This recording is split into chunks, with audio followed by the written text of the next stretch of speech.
ठीक तब होंगे जब हम ऐसे बंदे को वोट देंगे जो इस्लाम को समझता है। मैं तो इस चीज़ को मानती नहीं हूँ। ये लड़कियां से शादी कर सकते हैं, बंदे बंदों से शादी कर सकते हैं। ना तो हमने कभी देखा है ना सुना है। हम ये जब हम बंदे हैं, ठीक है, हम औरतों के वॉशरूम में जाएंगे, ये चीज़ें हम करेंगे, ये चीज़ हमें जेब नहीं देती। अस्सलाम वालेकुम, वॉइस न्यूज़ के साथ मैं हूं आपका मेज़बान उसामा खामिस मिनहास। नाज़रीन, 2018 में ट्रांसजेंडर प्रोटेक्शन एक्ट का बिल पास हुआ और अब उसकी इम्प्लीमेंटेशन के मामले पर लोगों में शदीद गम व गुस्सा पाया जाता है। लोगों का कहना ये है कि इस बिल की शिक नंबर 3 की झैली शिक जो 2 है, उसकी वजह से हम जिन्स परस्ती को फ़रोग मिलेगा। लोगों का क्या कहना है, लोगों से ही पूछते हैं। आइए मेरे साथ।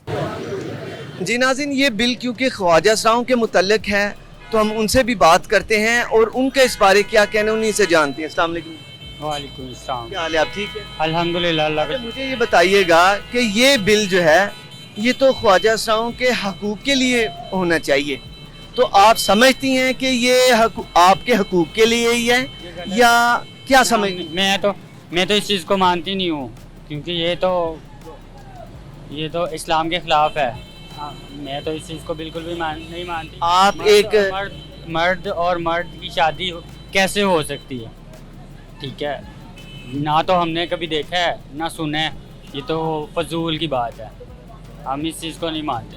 मैं तो बिल्कुल मुझे भी ये नहीं। बताइएगा कि क्या आप ख्वाजा सरा हैं बिल्कुल जो अल्हम्दुलिल्लाह। अल्लाह ताला की तरफ से? बिल्कुल जी बिल्कुल। तो कैसे आप कबूल कर सकती हैं कि कोई मर्द जो कि एक मुकम्मल मर्द है वो आके कहे, ऐलान करे कि मैं औरत फील कर रहा हूँ, तो मैं एक औरत हूँ, तो क्या कबूल करना चाहिए? नहीं, बिल्कुल भी नहीं कबूल करना चाहिए। और क्या जो एक औरत हो वो कहे कि मैं मर्द हूँ, मैं मर्द की तरह रहती हूँ, मेरे में मर्दाना फीलिंग है, मुझे मर्द करार दिया जाए, ये होना चाहिए? ये भी गलत है। कौन लोग ख्वाजा सराओं की लिस्ट में आते हैं?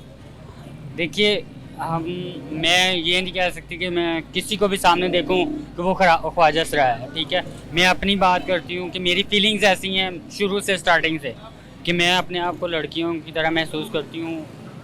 और यानी खुदाई तौर पर आप ख्वाजा सरा हैं। बिल्कुल बिल्कुल। और जो नहीं है उनका क्या किया जाए? देखिए, ये तो जो बिल पास हुआ है उस चीज़ को तो हम मानते नहीं हैं, क्योंकि इस चीज़ को ये ना तो इस्लाम में है, कहीं देखा है ना सुना है, और ना ही हो सकता है। ठीक है, बाकी जो कहते हैं कि मैं जी बहुत लड़की हूँ, तो उससे पूछा जाए कि क्या तुम्हारे अंदर क्या चीज़ क्या है लड़कियों वाली? यानी वही बात आ गई कि हर चीज़ के लिए बायोलॉजिकल टेस्ट हों या मेडिकल बोर्ड उन्हें चेक करे, कि उन्हें एग्जामिन करे क्या कि ये रियलिटी में कोई जो मर्द ये कह रहा है कि मैं लड़की हूँ वो लड़की है, या अगर कोई लड़की है उसका टेस्ट हो, वो पता चले। जो कह रही है मैं मर्द हूँ उसका टेस्ट होना चाहिए कि वो मर्द है कि नहीं, ऐसा कह रही है। बिल्कुल ऐसा ही है। ये आपने सुना, ये ख्वाजा सरा की आवाज़ है। वो इस बिल की मजम्मत करते हैं और उनका कहना यह है कि जो इसमें फाल करते हैं, जो कि अल्लाह ताला की तरफ से ख्वाजा सरा बनाए गए हैं, वो तो इसमें आने चाहिए। और जो ऐसे नहीं हैं उनके लिए एक मेडिकल बोर्ड हो जो कि उन्हें एग्जामिन करे और फिर उसके बाद आगे की प्रोसीडिंग होनी चाहिए। अच्छा, आपके हकूक़ में जो आप अगर बिल पास होता है या जो कि हो चुका है, उसमें आपके हकूक़, आपको कौन कौन से हकूक़ की ज़रूरत है, ये भी ज़रा हमें बताएं। देखिए, हमें हकूक़ कुछ भी नहीं मिल सकता, लेकिन हमें इज्जत चाहिए। ठीक है, हम अगर बाहर रोड पे निकलते हैं तो हुटिंग होती है, हम लोगों का मजाक उड़ाया जाता है। ये क्या तरीका का? ठीक है, हम लोग खुदा की तरफ से है ना, अल्लाह की तरफ से बनाए हुए हैं। अगर मर्द है तो वो भी अल्लाह ने बनाया, औरत है तो वो भी अल्लाह ने बनाया, हमें भी अल्लाह ताला ने बनाया। जो भी पैदा हुआ है माँ के कोख से ही पैदा हुआ है, 9 महीने माँ ने पेट में रखा है। ठीक है, मर्द है या औरत है या ख्वाजा सरा है, ठीक है, इज्जत सबका हक है। अगर मैं हूँ तो मेरा भी हक है कि मुझे भी इज्जत दी जाए। ठीक है, ये हुटिंग करना, मजाक उड़ाना, ये तरीक़ेकार नहीं सही। जी अस्सलाम वालेकुम। जी वालेकुम सलाम। सर आपका नाम? सर मेरा नाम आतिफ। आतिफ भाई बताइएगा, कानून के शोबा से वाबस्ता हैं, कानून को खूब समझते हैं, ये जो ट्रांसजेंडर का बिल है इस पे काफ़ी तनकीद कैसे निशाना बनाया जा रहा है, क्या वजह है उसकी? सबसे तो मोस्ट इम्पोर्टेंट जो इसकी रीज़न है वो ये है कि हम जो हैं इस्लाम के नाम पे पाकिस्तान हमने लिया है। जब हमने इस्लाम के नाम पे पाकिस्तान लिया है तो हम इस्लामी उसूलों के मुताबिक ज़िंदगी गुजारने के लिए लिया है, ताकि हमें आज़ादी दी जाए और हम इस्लामी उसूलों के मुताबिक ज़िंदगी गुजारेंगे। और अब जिस रवश पे हम चल पड़े हैं, मेरा नहीं ख्याल कि ये बिल पाकिस्तान में काबिल नफाज होना चाहिए।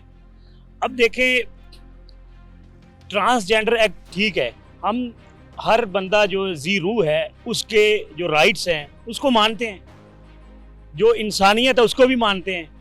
ट्रांसजेंडर है अगर है, उसका मेडिकली और बायोलॉजिकली जो टेस्ट है वो करने के बाद नादरा को अख्तियार दे दिया जाए, हमें इस पर एतराज़ नहीं है।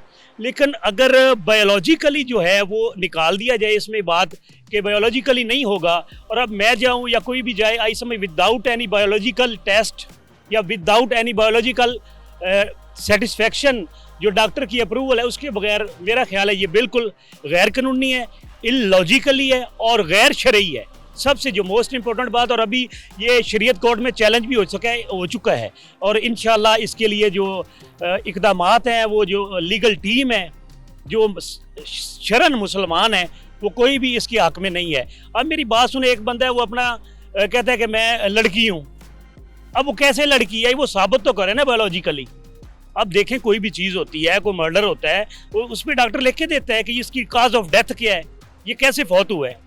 तो यही मैं अर्ज़ करूँगा कि सारे वकील साहब, आपने ये नुक्ता पेश किया है, क्या हमारे जो लेजिस्लेटर्स हैं उन्हें इस नुक्ते का नहीं पता कि हम इसमें लिख रहे हैं कि कोई भी जो कि औरत की फीलिंग को महसूस करे वो जाके कह दे कि मैं औरत हूँ तो उसे औरत मान लिया जाए।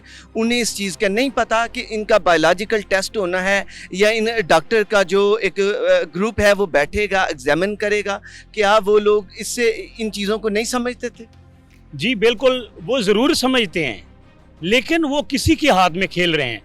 वो मगरबी एजेंडे के तहत काम हो रहा है। जब मेरी बात सुने, जब हम मुल्क को अपने पाँव पे खड़ा नहीं करेंगे, जब हमें बाहर से इमदाद लेनी पड़ेगी, तो बाहर से तो वो पर्चियाँ भेजेंगे ना एजेंडे की कि इस पर अमल करें, तो वो हमारी मजबूरी बन जाएगी।